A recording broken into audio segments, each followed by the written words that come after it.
The film starts in a small town called Evart, where we see a married couple driving in their pickup truck to buy lottery tickets. They don't hope for luck, as they have found a way to mathematically predict winning the state lottery. But their story begins a little earlier. Every day, Jerry wakes up with the thought of whether this will be his last working shift because he could get fired. He works at a breakfast cereal factory where he manages one of the departments. One day, while speaking in front of the board of directors, he hints that, despite his age, he is still capable of managing his department. He has worked at the factory since he was young. However, the owners of the company just smirk at him, thanking him for his long service to the company. They've long decided that it's time for him to retire, and have even shut down his conveyor. Well, yeah, but I don't have to be. Come on. You served your time. These are your golden years. Eventually, Jerry is sent into retirement. You worked nights, right? That evening, he and his wife have a family dinner. He doesn't show his sadness. The family encourages him, as not everyone can work for 42 years at the same job. Their children, wishing to cheer him up, give him a boat. Although Jerry is happy to receive such a gift, the sadness from losing his job doesn't leave him. It'll be an adjustment.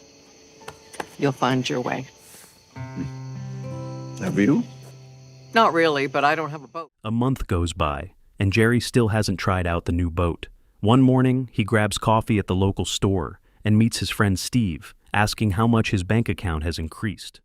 Speaking of cold, 2% gains. However, it turns out that the profit was minimal. His friend tries to convince Jerry to invest in stocks, promising higher returns. However, Jerry is against it. He's afraid of losing his money. For him, stocks are like gambling. He finally decides to launch his boat.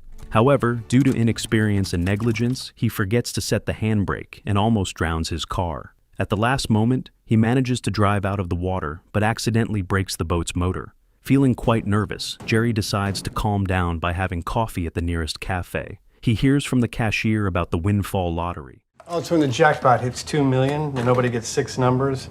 Then the whole jackpot rolls down to the people who got 3 or 4, whatever. And he comes across an advertisement for the state lottery, Windfall. After reading the rules, Jerry, with his exceptional computational skills, starts calculating the chances of success on a napkin and discovers that there's a loophole in the lottery through which they can win. He tells Steve about his discovery, but Steve doesn't believe his friend. He's convinced that the game creators wouldn't allow money to be taken so easily. Then Jerry explains. Now, on a typical drawing, you'd have a 1 in 54 chance of hitting 3 out of 6 numbers and a 1 in 1,500 chance of hitting 4. Odds are you'll lose every time. When there's only one number left to find for the win, the prize money exceeds the amount that needs to be spent on buying the lottery tickets. Steve doesn't believe him and says that it's all crazy. Winning the lottery is impossible. Without consulting his wife, Jerry decides to test his hypothesis. He withdraws $2,000 from his bank account. Oh, probably be 20% more than this, give or take. See you then. Okay. The next morning, thinking about the win, he goes to the local store and buys lottery tickets with the entire amount. 2,000 windfall tickets. 2,000. Yes, ma'am. On the evening of the drawing day, Jerry sits down to check his tickets, but unfortunately, Marge returns home. He wanted to check his theory first and then tell her. She's surprised that her husband is watching the lottery drawing, but Jerry turns off the TV, pretending to be indifferent, saying that it was on by accident. When his wife leaves, Jerry turns the TV back on and writes down the drawn numbers. Sitting in the cafe, he checks his tickets and realizes that he is at a loss. During a gathering with guests, Jerry gets so absorbed in his thoughts about the lottery that he forgets to keep the conversation going and even confuses the card game they're playing. Full house. We're playing gin. Oh. They say goodbye to their friends, and Marge notices her husband's strange behavior. While sitting with him on the porch, she starts a conversation about luck. Jerry suddenly realizes that the reason for the loss was the factor of luck that he hadn't accounted for in his calculations. He's glad he figured out where he went wrong. The next day, he goes to the bank again, and chatting with the cashier, he explains that there should be more lottery tickets to eliminate the luck factor. This time, he withdraws $8,000, all his savings, and buys more lottery tickets. In the afternoon, Jerry has lunch in a cafe with his wife and friends, who share that they've bought a few lottery tickets trying their luck. Marge, in turn, says that she and her husband don't like risky deals where you can lose money. Their friends agree with her, telling stories of crazy people who waste thousands of dollars on such games. Listening to his wife and friends, Jerry starts choking on his food, realizing that he himself is one of those crazy people. The next day, while checking the lottery results, Jerry learns that he won $15,000.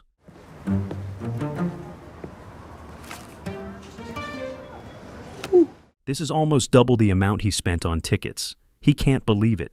Returning home, he hides in the pantry and pulls out stacks of cash from his socks, which he hides in a popcorn tin. The next day, the family gathers in the backyard. He says nothing about the win. However, his secret almost gets exposed by his granddaughter, who wanted a treat. Jerry barely manages to snatch the tin from the girl and hides the money in a cereal box. That same evening, Jerry's secret is revealed by his wife. Misunderstanding her hints about the pantry, he accidentally lets slip that he's been playing the lottery and winning, but to his surprise, Marge doesn't blame him for his involvement in gambling. I'm playing the lottery.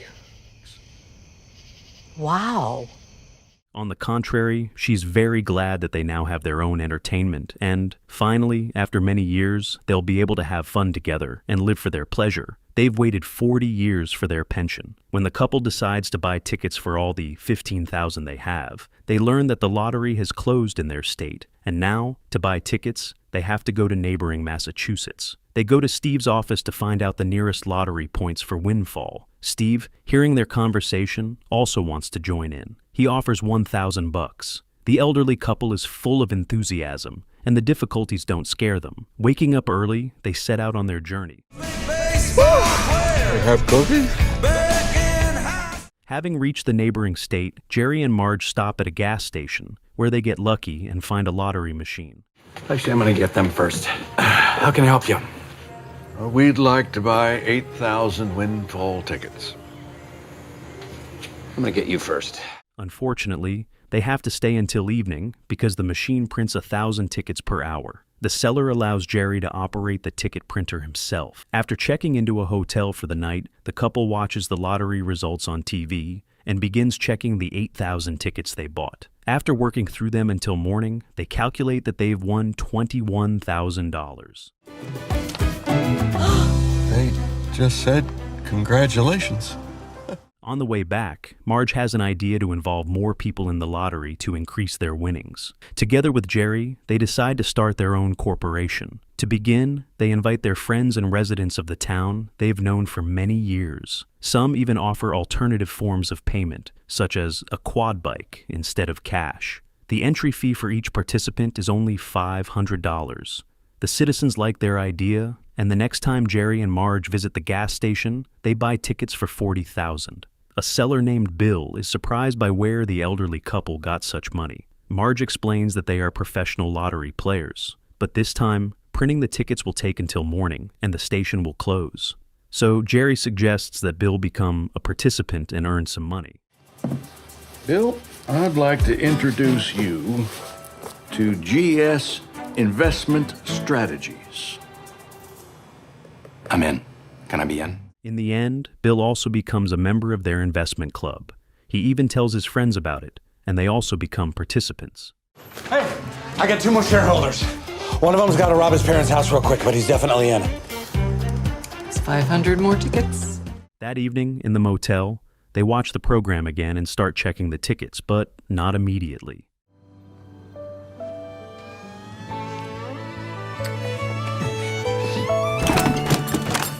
The next morning, Bill arrives and says that there's no need to count the tickets because after the drawing, the store will receive a printout of the number of winnings for the sold tickets. And only the 2 of them bought tickets. They find out that their amount has doubled and now totals $80,000. Jerry and Marge don't stop there and continue buying tickets with the full amount, doubling their savings and the investors' savings after each lottery. Well, we doubled it. We doubled it! Meanwhile, at Harvard University, a student named Tyler is conducting research on the lottery, calculating the odds of success. After running a simulation of the drawing, he concludes that there is a chance of a 100% win. the guy decides to gather money from the dorm students and play the lottery. He assures everyone that he is the first one to come up with this scheme, promising that they will all become legends who won the lottery. Everyone listens to him and agrees to chip in. You're not filling any out? No. I'm in charge.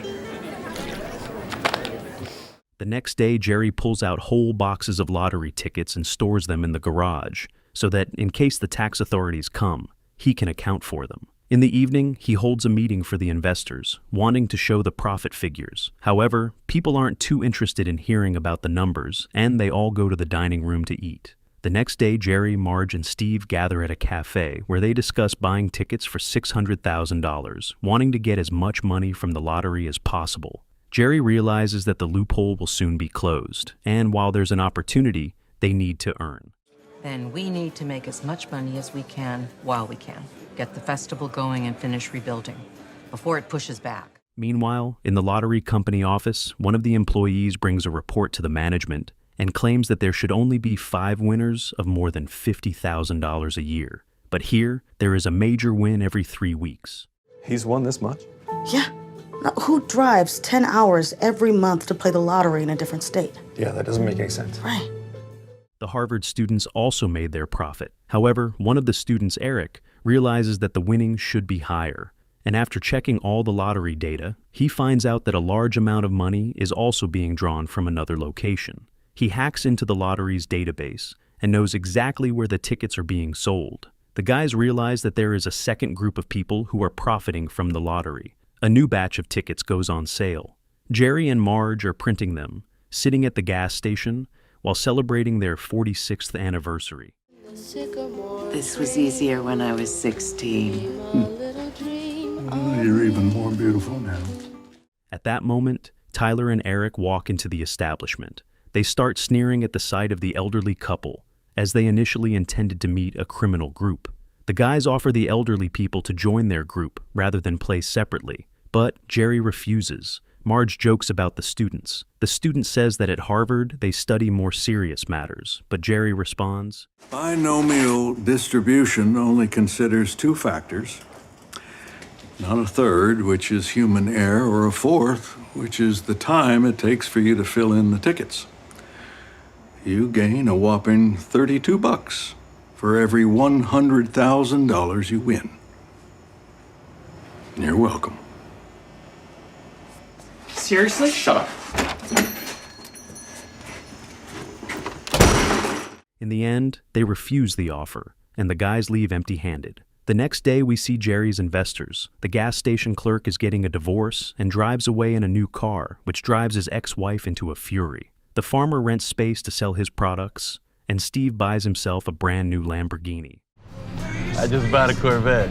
Yeah, I can see that. At this moment, we are shown the lottery headquarters again, where the same employee shares the news of Jerry's multi-million win with another boss. However, the boss does not react, as it's a lottery. People are supposed to win.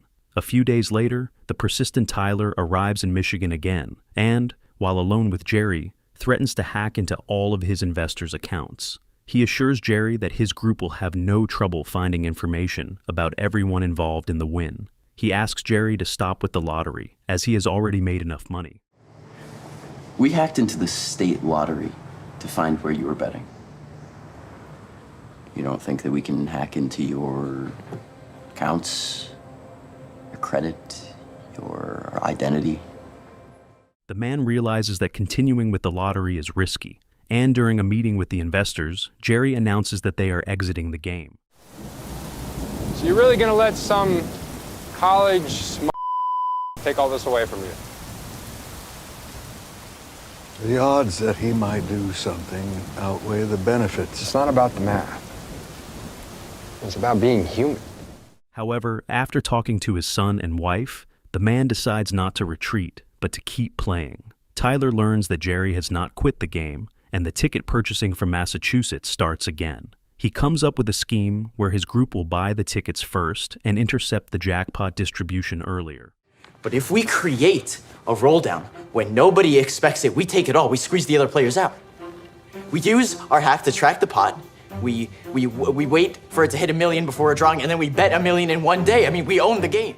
However, for this, he needs a large sum of money. He turns to his father's business associates, who are ready to invest their money in the student's idea. Later, Bill visits Jerry and says that the drawing is today, not in a couple of weeks. The students manage to carry out their scheme. Jerry understands everything and quickly goes to Harvard, where he chastises all the students for helping him get richer, while he doesn't do anything in return and doesn't share the winnings. After all, he has always paid small dividends, although he himself made huge sums. When Jerry leaves, the students stop filling out the lottery tickets. Jerry concludes that since the lottery management knows about the wins and does nothing, it means they don't care. Together with Marge, they meet with the board of directors. He asks them to make the jackpot amount transparent so that all participants can see it, thus preventing the early distribution of it. He also asks for 2 ticket printing machines. The board of directors agrees. The students notice that the website has changed and now displays the jackpot amount. Then Tyler says they will hack the site. When he arrives at the dorm, he sees that none of the students are there, as they have all refused to work with him. Meanwhile, journalist Maya Jordan from the Boston Globe, during her investigation, discovers that Jerry and Tyler are frequent lottery winners. She visits the pensioner, and he shows her boxes filled with lottery tickets. He explains that he doesn't mind spending days and nights with his wife, checking tickets. That's what makes him happy. With his words, he surprises the woman. The director of the Boston Globe demands a scathing article, but she finds out that Jerry and his investors are spending their winnings on the city's development.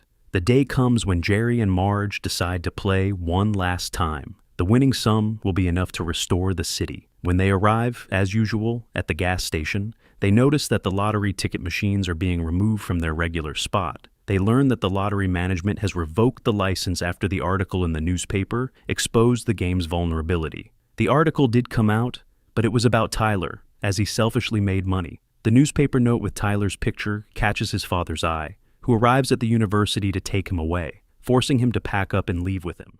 The high-volume betting groups discovered a flaw in the game and took advantage of it, to the tune of millions of dollars. Lottery officials expressed their surprise at the discovery and announced they will phase out the game after tonight's draw. In the evening, Jerry and his wife attend an investor meeting and are surprised by the opening of a jazz festival in the city, organized by the locals. The citizens confess that on the last day they drove to all the trading points in the state, where they hadn't picked up lottery machines and bought all the tickets. They are all grateful to Jerry for what he did for them and the city. The film ends with Jerry and Marge dancing, escaping from the festival to count the profit from the lottery tickets. They spent most of the money on improving their town, and like many of their friends and neighbors, they invested in the education of their children and grandchildren. Meanwhile, the vendor Bill set up the most comfortable man cave for himself. Throughout their participation in the lottery, Jerry won $27 million. This film is based on real events.